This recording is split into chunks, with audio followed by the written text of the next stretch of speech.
I'm always dropping in the background here. Yeah, there you are. Doing all of it.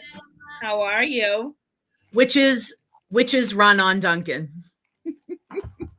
Yes, we do. Witches run on Duncan. Girl, Salem, October. Girl. What a fabulous, wonderful year we had. Wow. What a season, right? Yeah, it was terrific. It was What a very, season.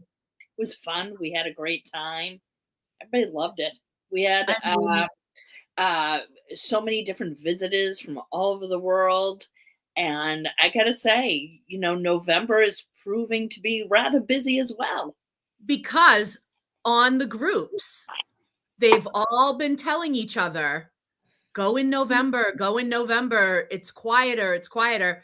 So now, we've got, quite an influx of people in those first couple of weeks that still want that Halloween vibe energy, but not the crazy, crazy crowded nature of the actual month of October. And this is definitely the time where it's not crazy. I'm booked now, Right. currently up to January, I have to tell you. I love it. I do have some appointments available at Zodiac on Saturday, because a lot of people haven't figured out that's where I am. That's the little secret, is booking at Zodiac. I'm there on Saturday. And yeah, I'm completely excited. Love it. As we're approaching the close of this year. Yeah, and I'm looking to teach more classes. The crystal classes went very well. I met great people. I really feel like everybody, it's interesting, the groups that come in. It's an intimate class. It's very, you get one-on-one attention in that class. And when people, I love to see how people interact with each other in the class too. It's very cool. So, but I'm looking to do more of the classes that I used to teach. I want to bring back some of the classes I used to teach. I want to bring back amulets and talismans. I want to bring back, some of the meditation and stuff like that. I want to bring that stuff back. So, I'm looking at, at the coming year and trying to, offer more for people, because I'm definitely hearing that people are enjoying that kind of thing, because it gets them away from, they can do hours of that crazy walking in the throngs and everything, but then they want to come into something a little bit more, intimate, quiet, connected with the energy. Absolutely. That's not quite so chaotic, so that's going on. Anything funny or outrageous, like any like noteworthy, funny, outrageous story that's fit for discussion? I don't know if it's fit for, but I do know that the same people come back every year trying to find where the graves of the Sanderson sisters are. Yep. And then I had a very, very nice gentleman try to come and tell me that Salem was the place where the spice grew. Oh. Okay. In the salt. Was he watching Dune? I have no idea. It was so weird. But some of the people were funny. Yeah. Trading the ships. Yeah. Okay. Tried to explain, but hey, it's over. We had, we wrapped it up with our annual amazing party at the end of it all. And yeah, here we are. We're back in normal time, normal schedules. I love it. Yes, absolutely. Everybody needs a little rest. And of course, I took my rest over on the Emerald Isle. Yes, you did. My husband, for my birthday, my husband took me to Ireland. So, yes. And as some of you are aware, the luck of the Irish was with us every moment, from arriving at Logan and getting changed to business class, which is what they now call first class. And being able to lie down flat and actually like sleep on the way over, and having a 3-course meal, expertly prepared and delivered to us, and having free drinks. Yeah, that was a pretty ballsy way to kick off the vacation. So, and it honestly, it just stayed at that level. In terms of how great everything was, it honestly just kind of stayed at that level. Yeah, amazing. Just the energy over there. I can't say enough about it. And it was a phenomenal trip. So what is coming up at what is coming up? He had a visitor who genuinely did not know what a museum is. Okay. Wow. Okay. Oh, Andrew. Well, we're all out there to educate, to share knowledge and educate the people that come to visit Salem. So I'm glad we could. I'm glad that his first experience of a museum was the Museum of Torture. That's yeah, okay. Wow. So Wow. yeah. All right. Well, what's coming up for the holiday season at Pentagram? Are we doing movie night? Are we doing? We're going to be starting up our movie nights. I'm going to be doing movie nights again, and we're starting to plan our annual walk to the businesses as maybe the Bafana and Mary Lau emerge to torture other business owners. Love that. Oh with my God. great care. It's not even about it's about creating community in Salem with other businesses. And we either reward them with a trick or, maybe some liquor. I found that to be just absolutely phenomenal last year. And I can't wait to see what 2.0 is going to bring. I think that's you have no idea. And we have some amazing people that are coming in to teach classes, and we plan to have some guest speakers. But as we're approaching the holiday, I would like to say even Zodiac is going to be starting a couple of meetups free of charge. Cool. Open house nights where, you get like a 10-minute quick card reading for free, and you get to sit and mingle, and we're going to talk about the tarot. We're also going to be starting a night. It's going to be a Crohn's night. So it's for people who feel like they, are a little mature and they want to get together and discuss the path of the Crohn. And that may be a couple of times a year that I do that. Nice. Yeah. That sounds awesome. That sounds awesome. Yeah. And so we've got holiday gatherings coming up. Yes, we do. Any kind of magical recipes you want to share? Or do we just tell everybody, hey, we put the best ones in reading the leaves? Yeah, we did. But I have a couple of good things. And I do want to know, I want everyone to know that we're heading up in a time where there is a ton of folk magic. And when I was in Glastonbury over here, I got a great book on wassail. And I mean, I want everyone, and I'm curious, does everyone have their own special wassail recipe? Whether it, there might be oath-bound or it might be regional. But I read a whole book on the history of wassail and found it fascinating. So I also have another book that I got, and it is daily devotionals for the month of December, which I'm starting on December 1st.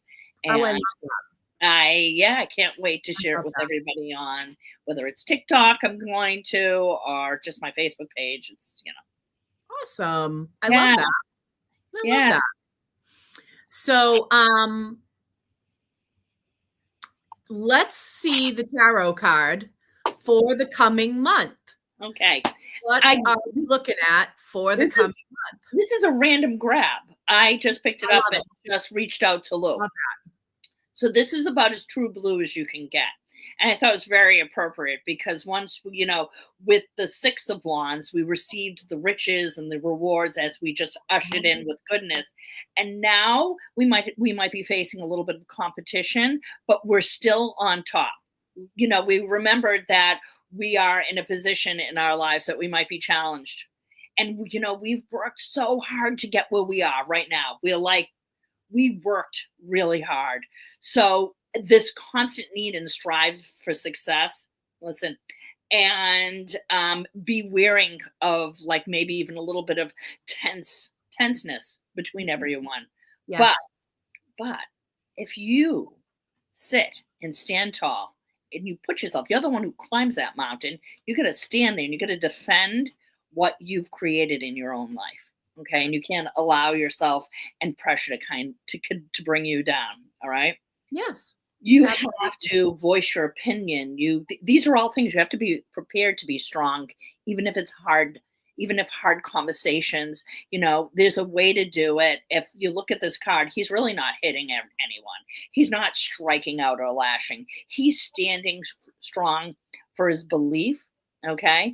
And his work, this is me. I'm doing this, and you're going to fight, we're going to ignore any kind of haters or trolls. We're going to proceed with our success continually. Just like, we survived October, didn't we? But, there are more goals and dreams and things.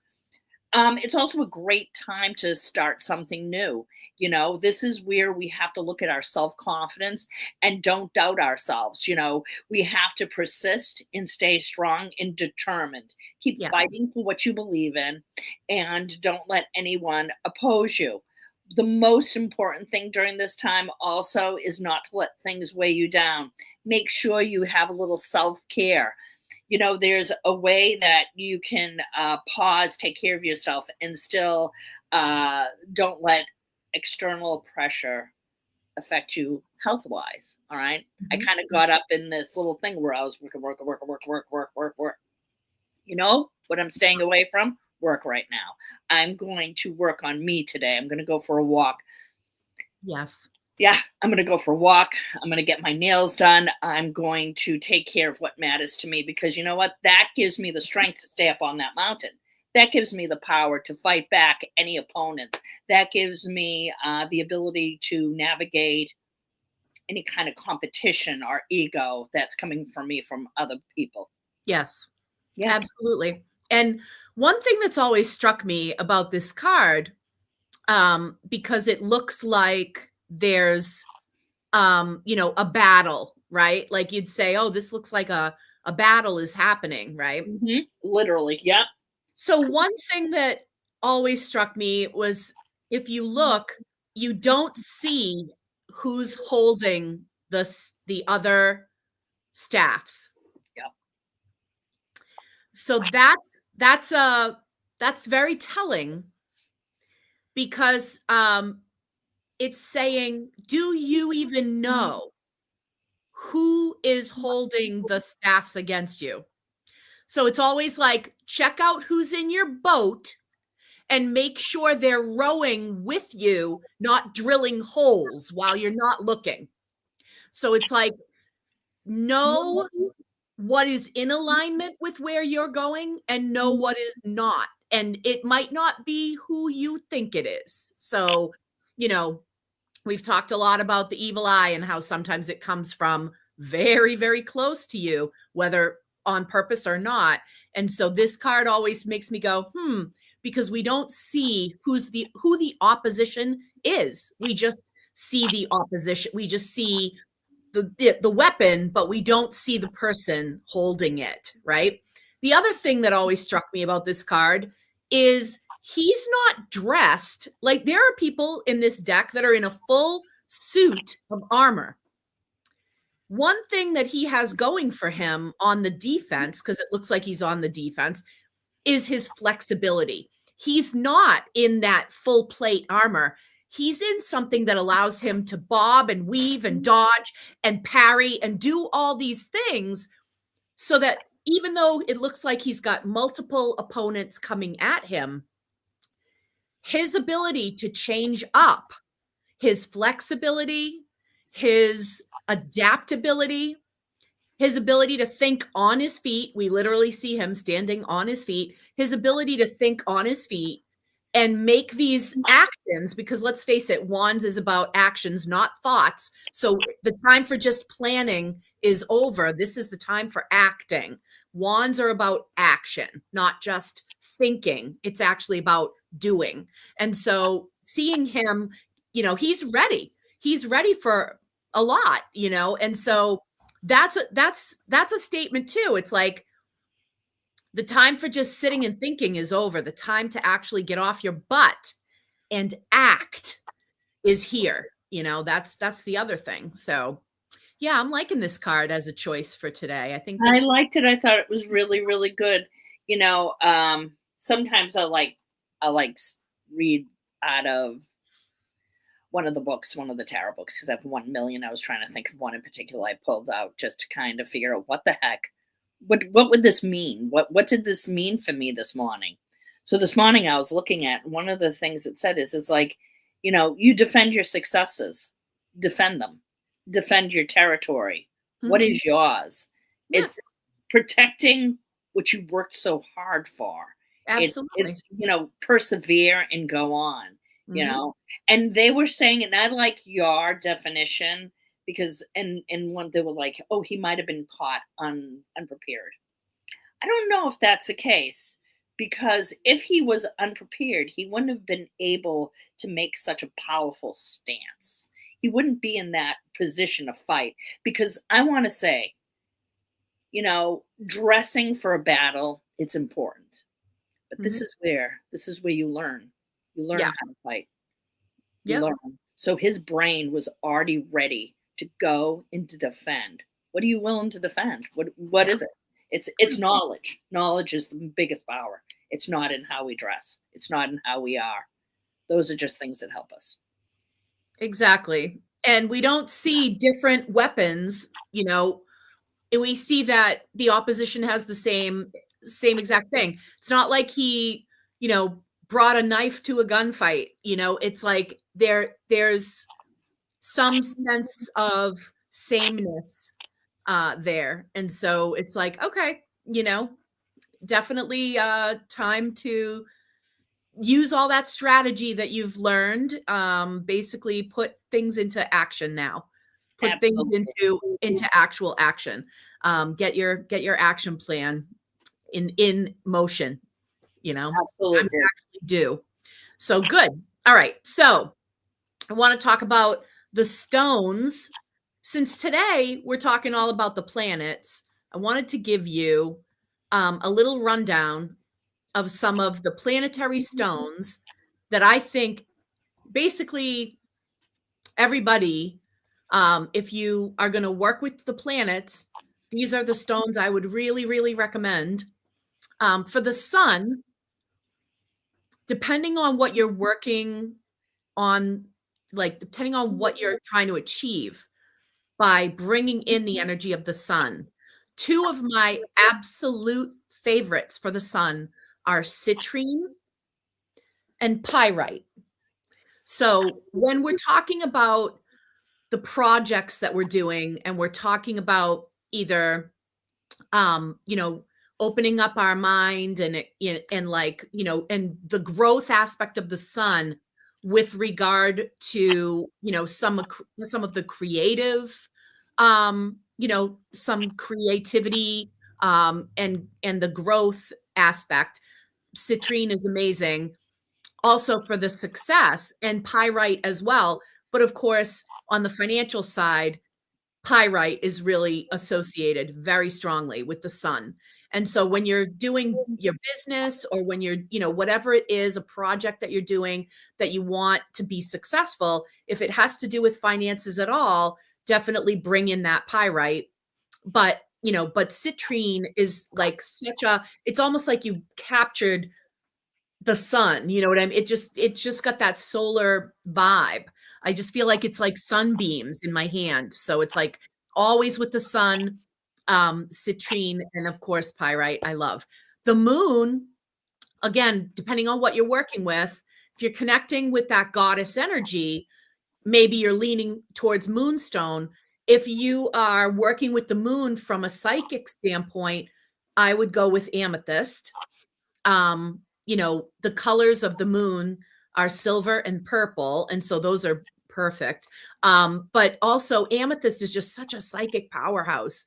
And so if you're using the moon for your intuition and things of that nature, then I would definitely recommend amethyst. Mercury, when you're doing communication and stuff like that, Mercury's funny. It's where I lean into the colors a lot when I'm working with stones from a planetary perspective. Mercury's a little different. Mercury loves stones that have change and flash and like change colors and are quote unquote mercurial. It loves to have, it's like the stones that have a little secret. Alexandrite, is one that I would say. Stones with flash. So depending on what you're, and if especially for communication, which Mercury is huge communication stone, huge communication planet, which is why communication goes out the window when Mercury goes retrograde. So you want stones, especially like, let's say you're communicating with spirit, labradorite would be perfect because it's got that flash. It's got that color. 1 minute you're looking at it, you turn it another way, it catches the light and turns into like a rainbow practically, or it's a like lightning and blue flash and all kinds of stuff. So I love those color change stones are perfect for Mercury. Also, I love for Mercury Campo del Cielo, which is a meteorite. It's incredible for communication with outer planetary things, with our higher self, with, but when you think about it, what's more mercurial than something that was a meteorite that landed here? Come on now. Venus, I'm going to say tried and true rose quartz, right? But if you're looking for something a little off the beaten path, kunzite or rhodochrosite. I love them. Rhodochrosite actually got named for roses, which Venus loves. She loves to be given roses, right? And we talk about, give that girl her roses. You know what I mean? So it's like Venus, beauty, love, luxury, all the best things. So think along those lines. So I would say rose quartz, of course, tried and true. Pink and green are Venus's colors. And I lean very heavily into the pink stones usually when I'm working with Venus, depending on what I'm working with. Mars, two of my faves, I'm going to go red jasper, which is a very aggressive kind of a, zingy stone, and also tiger iron, a little bit more for just that idea of just that strength and because it brings in the tiger eye, and it's got that red, those bands of red jasper, and also a bit of the hematite worked in there. So I love those stones for Mars, for strength, for girding for a battle, and for the sexuality and things that are associated also with Mars, vitality and stuff like that. Jupiter, got to go with lapis. And one of the reasons, not only is this like the definition of Jupiter blue, but I love that it does have the pyrite inside of it, because the sun and Jupiter have something in common.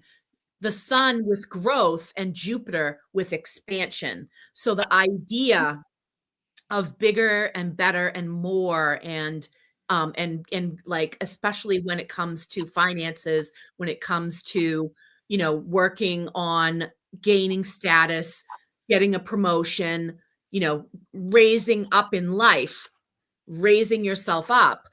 Jupiter and the sun combined is amazing. So lapis, I also love it just for some of the legal stuff that goes on, that we sometimes call on Jupiter for justice, for the legalities, for winning in court. And the other stone I would say, especially on the legal side, would be shattuckite, because if you are walking into court, I would have both of those stones on me. I would have lapis and shattuckite on me. Shattuckite is actually mined here in the United States. And then for Saturn, 3 different black stones I'm going to mention. All of these have been associated with protection and boundaries. but they kind of function in a little bit of a different way. And I'm going to try to explain it as easily as I can. So onyx will suck up negativity from around you, but you think of it like a vacuum cleaner. It sucks in the negativity. Now you have to clean that out after the fact. You can't just walk around wearing an onyx and think that it's going to suck up forever and ever and ever and ever. It's not a black hole. So you got to clean that stone pretty regularly because it does kind of suck it in, but then you have to, it's like a vacuum cleaner. If you don't empty the bag or the canister, it's going to start spitting dirt on the floor. So it's like you have to work on getting that negativity, out of there, cleansed. I would recommend a selenite. Keeping it on a selenite plate or, keeping it with selenite.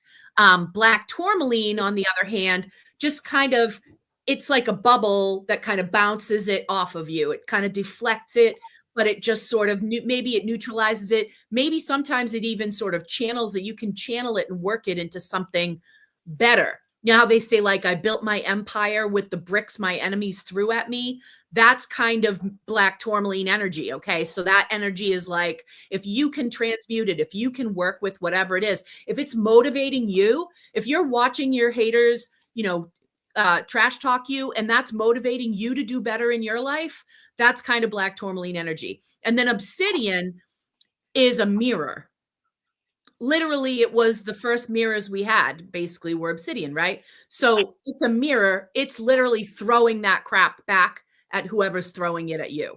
It's literally bouncing that negativity right back. So they work differently. They all kind of are boundaries and protections, but they do function kind of differently. So know when you're wearing them or carrying them, how you're using them. That would be my recommendation. So those are my go-to stones for the planets.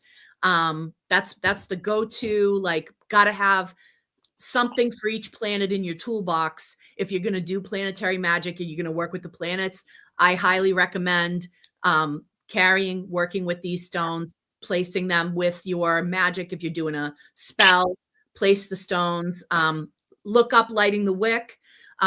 We have tons of, spells that have their planetary associations with them. There's a glossary in that book that's really vital information with the table of correspondences. So absolutely, those would be my personal recommendations for 2020, heading into 2025. Those are my personal recommendations for the planetary energies that we've got going on. Oh, hello, Joanne. I'm now seeing people popping in. Thank you, Pentagram. Who's Pentagram? I'm Pentagram. Well, somebody else is also on the thing. Is logged in. It's probably Emily. Emily's flying away in California. Oh, then it's not. Yeah, I don't know. All right, whoever it is, hi. All right. Okay. That just well, now let's talk about planetary magic, Leanne, because we have worked with the planets in spell work as well as worship, and so it's definitely, it's something. Let's put it to you this way: how many people do decide on their work based on the phases of the moon? Absolutely. So witches like to work with the phases of the moon. So when you're looking for something that you want more of, you want to grow it, you do that during the waxing moon when the moon is growing, because that's sort of a sympathetic magic energy, right? When she is getting bigger, the thing is getting bigger. And when we're looking to shed something, we're looking to get rid of something, we're looking to diminish its control or power or influence, when we're looking to get rid of it completely, we want to do that in the waning moon, maybe right down to the dark of the moon, which is when we cannot see the moon with our naked eye at all. That's the time that you want to be doing that work. When you're looking to get rid of something, you do it during the waning moon. So there's just one little aspect of how witches work with the planets to to use planetary energy in their magic. But there's so many different ways we can like really get and use planetary magic. Everything from like complicated rituals to simply wearing the colors to support your goals on the days of the week can also help us in like so many different ways. Uh, I I I have blue on today. I have blue somewhere on here, because it's Jupiter's day. Yeah, Yeah. there's a lot that people end up working with. I mean, you're working with the whole solar system, the sun, the moon, Venus. It's great. And we're trying to adapt their energies and their unique qualities by working with their correspondence, whether Mm. it's daily or even hourly. If you don't have an app yet to tell you where the planets are in certain hours, absolutely get it. Yeah, we used to have to do it like the calculating way, It the was old yeah. way, okay? We didn't have apps to tell us what phase of the moon we were in, which I now have that on my phone. We didn't have apps for the days and hours, which I also have on my phone. All these things are available, and it makes it so much easier for everybody now that if you're not doing this, how are you not doing it? Because it's not it now it takes 2 seconds. I mean, before it was like calculations.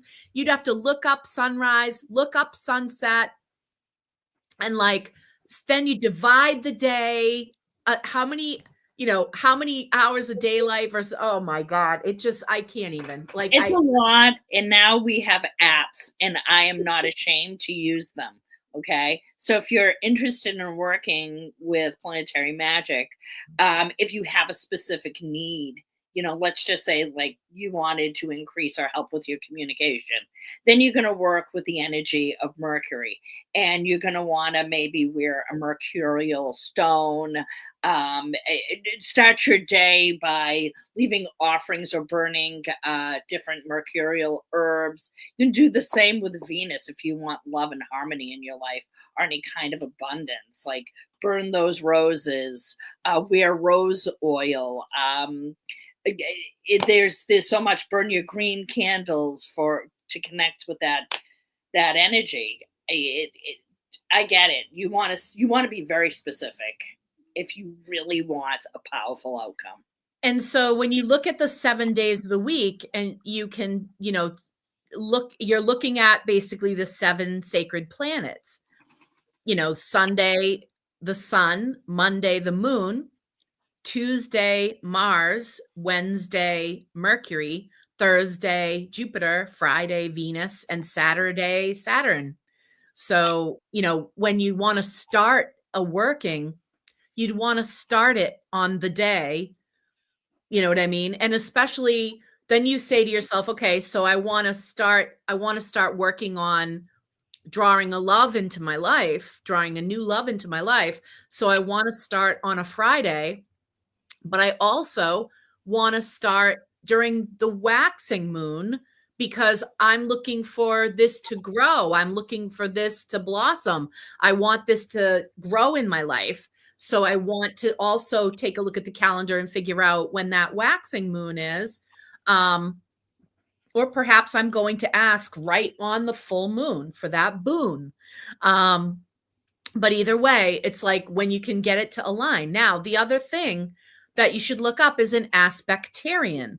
And that's something that will tell you how the planets are playing well with each other.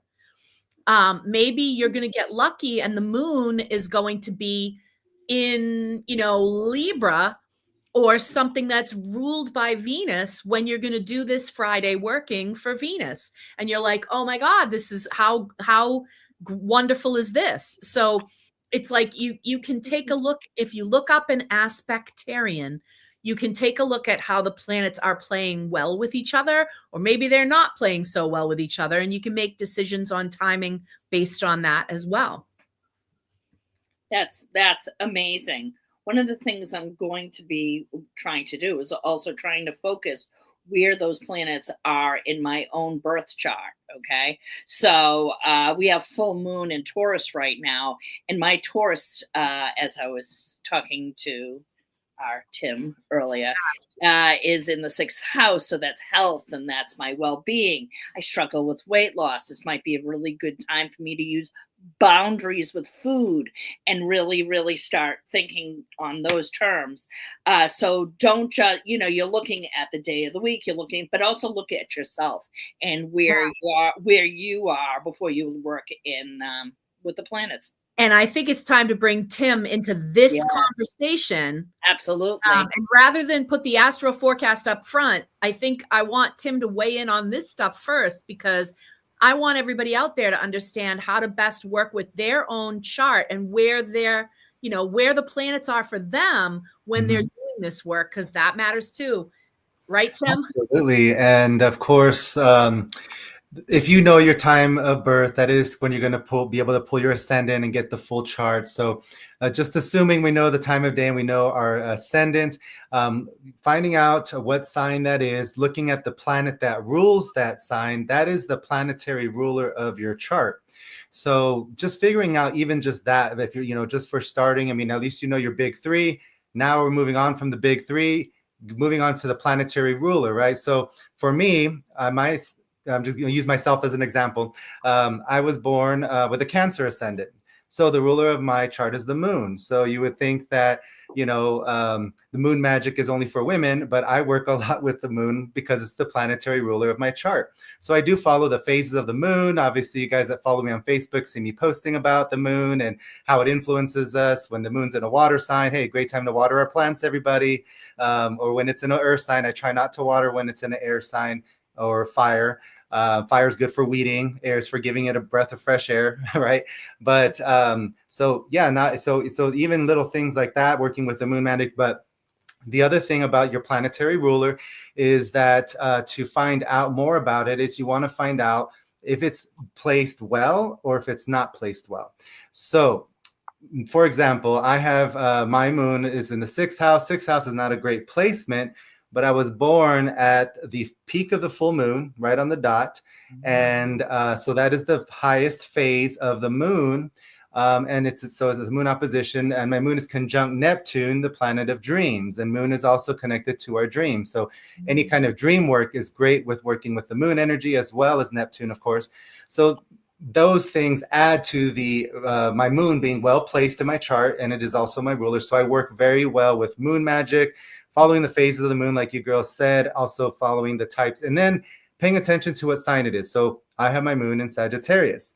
It's a fire moon. I work really well with fire magic, burning candles. I love candle works. I actually love pyromancy as well, and ceromancy, and looking at the figures that come into the flames or the wax. I even do readings, or used to, not so much now, but I know how to do all of that stuff, healing candles and then reading the wax that forms after the fact. And that is, if you are a fire moon, or if fire is prevalent in your chart, of course, find out the element that works well with you. Find out your big three and what those planetary rulers are, right? But also finding out if they're... We should define big three in case people don't know what that is. So most people know your sun sign, because that only changes about 28, 30 days. Your moon sign changes every 2 to 3 days, so that's harder to calculate. And then your ascendant changes about every 2 to 3 hours, so that's the hardest one. You got to know the exact time. But yeah, kind of in those are the big three: your sun, your moon, and I call it your earth sign, kind of the sun, moon, and earth sign. But it's your ascendant, your rising sign. It's where whatever sign was on the horizon when you were born, at that moment you came into the world. When we know the time, we can calculate the ascendant, or we have at least a 2 or 3 hour window. We can get really close, and then we can calculate the planetary ruler of our chart, because that is going to actually be the natural energy you have in your chart. So tapping into your own planetary ruler, whatever that is. If you're a Pisces ascendant, it's Jupiter. Tapping into that Jupiter energy for you, Sandra, was probably very natural for you to tap into Jupiter energy, right? You're Jupiter ruled as well too, right, Leanne? I have the Pisces. My rising is Pisces.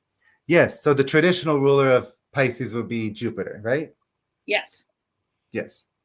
Oh, okay. Neptune would be the modern ruler if you are going by modern ruler. Yeah. I'm like, Yeah. oh, So, okay. and this is of course a big discussion in the astrology world, but going by your modern rulers or traditional rulers, right? So if Right. you are an Aquarius, Saturn is the traditional ruler, but you may want to pay attention to where you have Uranus, because maybe Uranus is a better well-placed planet. But working with after you know that about yourself, you can learn about what comes naturally to you. So for me, moon magic comes naturally to me. Working with fire magic works very well for me because I have a fire moon. Moon is the ruler of my chart, right? But as you guys mentioned, working with the different planets on the days, the hours, calling in, invoking that energy, invoking them into talisman and charms, and then carrying those charms with you, of course.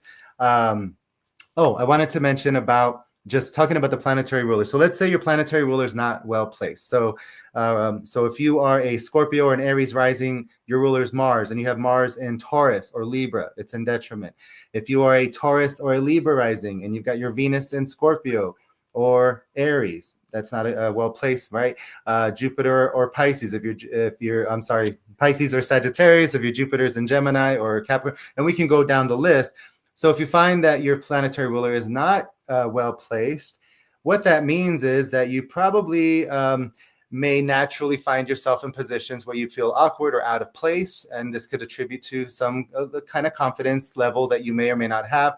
But it also gives you the opportunity to see things from a completely different perspective.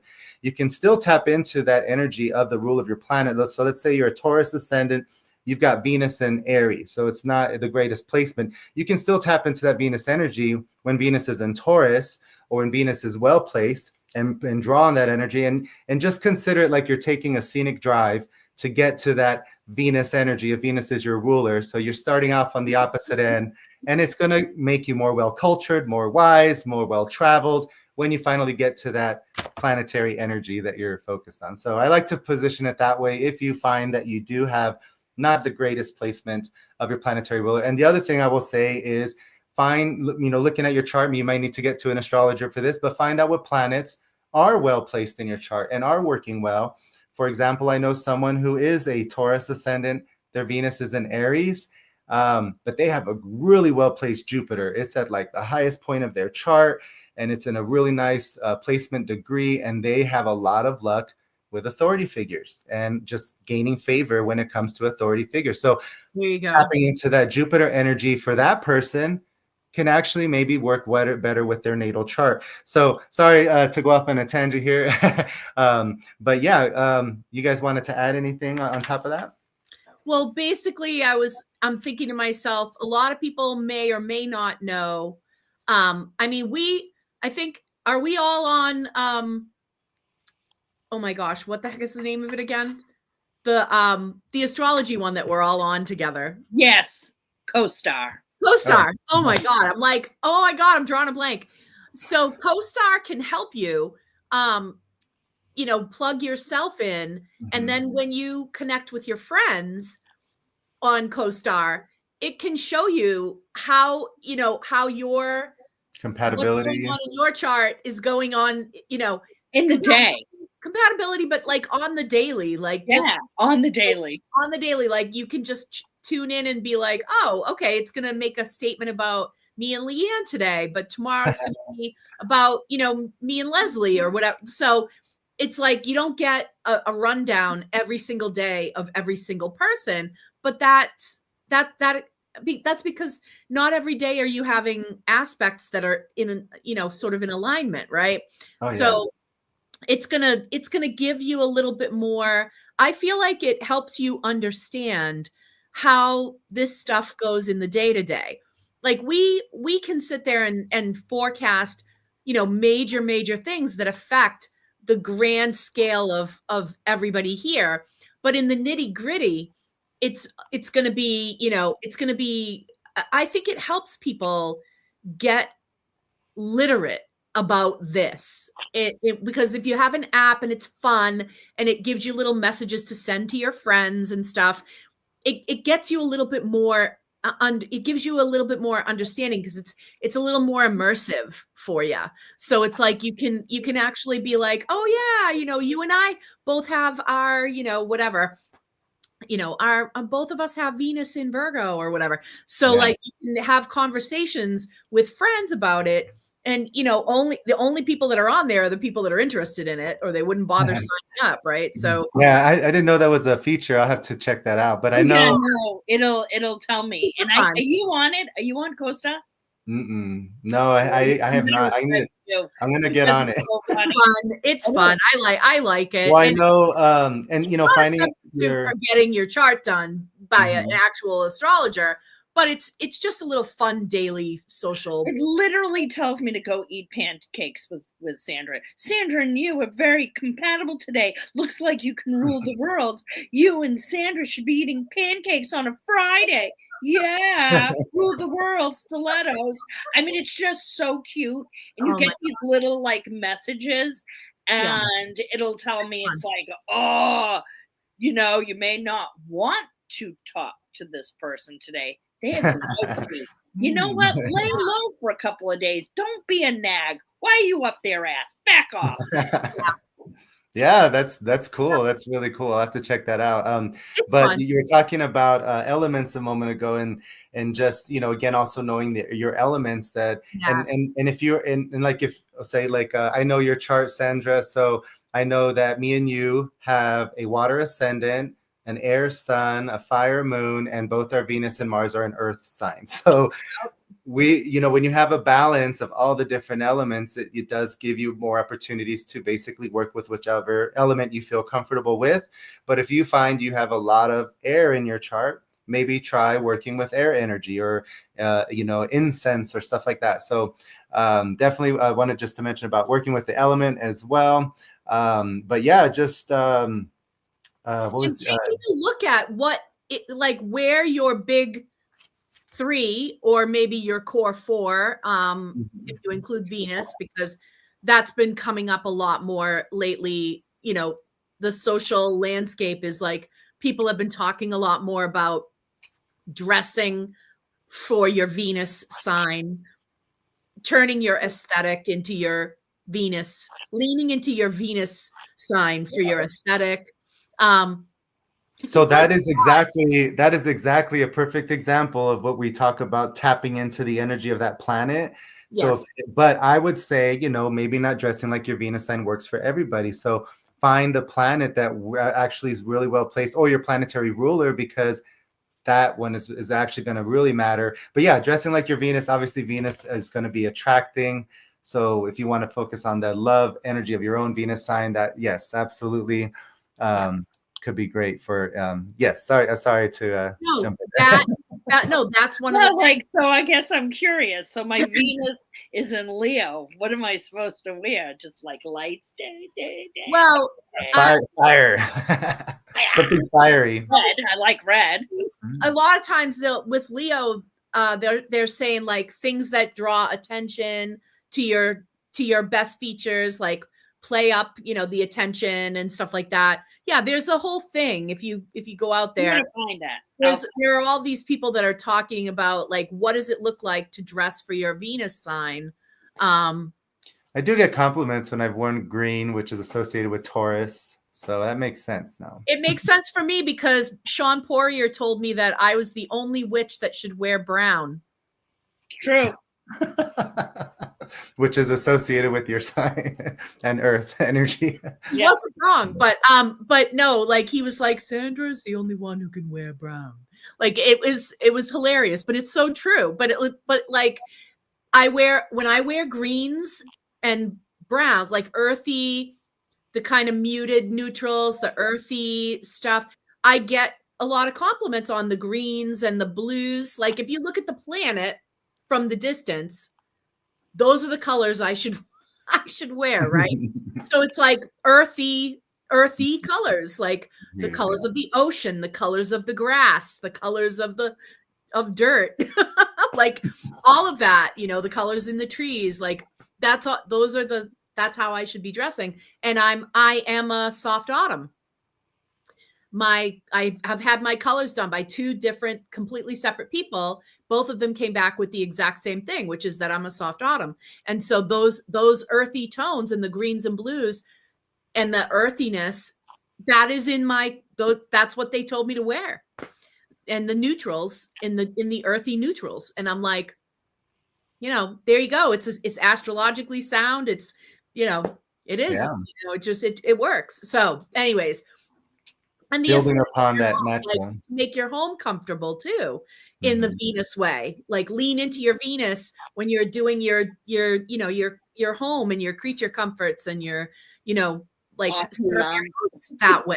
Set up your house the way, like a Venus. Like Venus, is also your, your surroundings and the beauty of your surroundings. And so you want to look around you and feel comfortable in your home. So like, that was something else that people were teaching people how to do as well. And I think that's great, because that's your everyday life. That's everyday magic. That is the magic everyone can take part in. That's something that affects you. It's going to affect you every day. When you wake up, if you look around you and you hate what you see, that colors your perspective for the whole day. Like, that's where you're starting your day. If you wake up and you're just like, oh, look at this place. If you're not happy, you got to change that. And it might be, and some people are like, oh, that costs money. Well, even a coat of paint. I'm not saying renovate your whole kitchen. I'm just saying, what about a coat of paint? You know what I mean? Like, put a little elbow grease in, even if you can't paint. Maybe you print some pictures off the internet and put them where you can see them when you get up. You know what I mean? Like, you're creating your surroundings. And so whether that's something small or something big that needs to change, figure out what would make you happier and do that. Do that in your surroundings. Do that with yourself too. Wear something that makes you feel comfortable too. And that's just an everyday magic. Remember when they used to do the color of the day? Laurie Cabot used to get on the radio and talk about what color to wear and stuff like that. And it's like, yeah, that can color your whole day. And that's a relatively simple way to work magic, is to dress. It's not an accident that I'm all in black from my head to my toe today, and I'm wearing a protective talisman around my neck. It's not an accident. So I know it's a Jupiter day, but it's also a Saturn day for me. So it's like, yeah, if there's stuff that you feel, then dress how you feel too. Don't just wake up and go, I have to wear blue today because it's Thursday. Wake up and say, how do I feel? Yeah, lean into Jupiter on a Jupiter day. Sure, if that's what you've got going on. If you don't have that going on, if you got something else going on, well, do your thing, girl. Do your thing. Like, whatever it is, you know what you need. Don't be, Cosmic Muffin used to say, it is a wise person who rules the stars and a fool who is ruled by them. And it's like, yeah, you need to take what you can use from all of this and apply your own wisdom to it. Yourself, and so definitely take what works, leave what doesn't. Nobody's forcing anybody to do all of this. It's like, some people go the extra mile every single time. Other people, it's like I used to say to Leanne, sometimes it's ranch chicken, which is sometimes you can afford to do, the big recipe of chicken cordon bleu, and you're going to you go and you do like this enormous shopping trip, and then you follow this recipe to a T. And other times you just take the chicken breasts, put them in the pan, dump ranch dressing on it, throw it in the oven, and it pops out, and that's ranch chicken. And that tastes good sometimes too. So it's like, sometimes you don't have time to do a million, let's see what day, what hour, what this, what that. Now I got to put the clothes on. Now I got to go buy this herb. I got to get this candle. I got to do, it's like, and somebody calls you up and goes, so-and-so was in a car accident, help. You're not going to be like, well, let me check the calendar and figure out when's going to be a good healing. No, obviously. So it's like you can use this stuff when you can, and then, rely on what you've learned, in the moment. You know what I mean? It's like you can't always make these elaborate astrological plans, but when you can afford to, yes, it does add a layer. Don't you feel, Leanne, that it adds a layer of something? When I'm working astrologically, yeah, it does. It absolutely does. I just feel like if it's a big deal, you know what I mean? If it's something that you're working towards, that, let's just say you want to move to Salem. Mm-hmm. Let's pretend we know somebody that wants to move to Salem. It's probably not happening tomorrow. So you probably do have time to take a look at a calendar and go, when should I start this magical working? You probably do have time to acquire a few, ingredients for that recipe, right? Mm-hmm. And maybe you're going to draw, some kind of a talisman and do like a crystal grid. Maybe you're going to do a candle working. Maybe you're going to do all of the above. Maybe you're going to take a bath in a certain kind of herb, and then you're going to carry a poultice in your pocket. I mean, like, go whole hog. If it's something that's going to change and uproot your entire life, tapping into that Jupiter energy. If you're into astrocartography, you can look at where lines fall. So Salem, for me, actually is one of my Jupiter lines. So that's another reason why I want to move there, because I know it will be a very positive place for me. And it was when we went. I mean, it couldn't have been a better week. I mean, just even little signs from the universe. We need an astrologer. Right. Zodiac needs an astrologer. I mean, it was, yeah. But so tapping in, you can, if you can tap into areas by focusing on that planetary line that might be passing through there, right? So Jupiterian energy is great because it's far away. It's on that Jupiter line where I'm going to. It's for spiritual work. But did you want to do the quick forecast? Oh gosh, yes. So sorry, I'll run through it very quickly, but we do have a full moon tomorrow, so wanted to mention that. And it's going to be kind of crazy because even though the moon is exalted in Taurus, it loves being there. It is going to be conjunct Uranus. So they're saying Tauruses, Tim over there, may be a little erratic or chaotic, but it's all about freedom and liberation. So this moon is this moon is just all about freeing us and just liberating you from what's restricted. So if you are held back, you're restricted, then you will feel that chaotic energy more. Then on that same day, we've got Saturn shifting direction. Saturn is in Pisces right now, so all Pisces placements will be feeling it. Oh, this direction. But Saturn in Pisces is shifting direction. So all Pisces placements will be feeling it, but we all will feel kind of a little test of boundaries maybe these next few days. Keep that in mind, along with this full moon energy. Let's see, we've got Mercury shifting retrograde on the 25th, just a few days before Thanksgiving. So keep that in mind as you are with your family. I mean, it definitely could be a good thing. I mean, I know from my family, I'm actually hosting it, and there's a lot of family coming in. So on that regard, we are drawing on the energy of the past and reconnecting. It will be a great time for that meaning, right? But the moon should be trine Saturn that day. And so there should be some positive vibes to keep the emotions a little stable, but definitely be careful with, bringing up stuff from the past. But Mercury, will be in retrograde. Mercury will go direct on the next full moon, December 15th. So that's going to be an interesting day. Again, the full moon on a day where planets shifting directions. But last thing, just a new moon is on December 1st, November 30th after Thanksgiving. So that's in a very quick nutshell, our forecast. That's great. Thank you so much. I took a look at I was like, all right, when's Mercury going retrograde? And it was going to be retrograde over Thanksgiving dinner. And I went, oh no, you have got to be kidding. I did miss that actually when I planned it, but here we are. So my thing is wearing those mercurial stones to that dinner.